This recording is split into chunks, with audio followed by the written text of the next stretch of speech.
அனைவருக்கும் இனிய காலை வணக்கம்.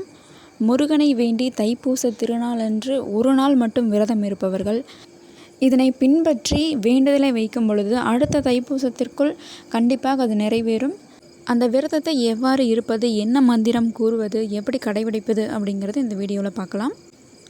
காலையில் 6 மணியிலிருந்து 9 மணிக்குள் முருகனை வேண்டி 6 தீபங்கள் ஏற்ற வேண்டும், அல்லது வெற்றிலை தீபம் ஏற்றி வழிபடலாம்.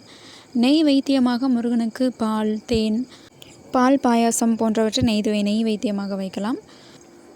முக்கியமாக என்ன வேண்டுதல் வைக்கிறோமோ அதை மஞ்சத்தாளில், அதாவது மஞ்சள் பேப்பரில் சிவப்பு மை வச்சு எழுதி அதை ஒரு மஞ்சள் நூல் போட்டு கட்டி வச்சிடலாம்.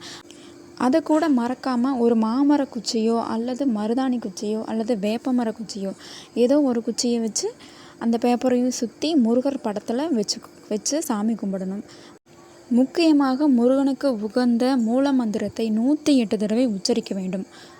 இந்த மந்திரத்தை 108 தடவை உச்சரிக்கும் போது கண்டிப்பாக அடுத்த தைப்பூசத்துக்குள்ளே நீங்கள் என்ன வேண்டுனீங்களோ அது கண்டிப்பாக நடக்கும். அதற்கான மாற்றங்களை கண்கூட பார்க்கலாம்.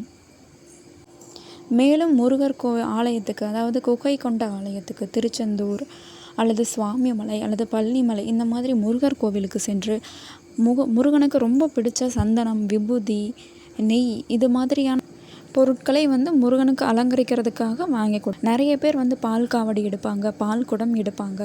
இதெல்லாம் செய்யும்போது முருகனுடைய அருள் நேரடியாக கிடைக்கும். இவ்வாறு செய்யும்போது முருகனின் அருள் பெற்று உங்கள் குடும்பம் மேன்மேலும் உயரும். இது போன்ற ஆன்மீக தகவல்களுக்கு SK ஸ்பிரிச்சுவல் சேனலை சப்ஸ்கிரைப் செய்து கொள்ளவும்.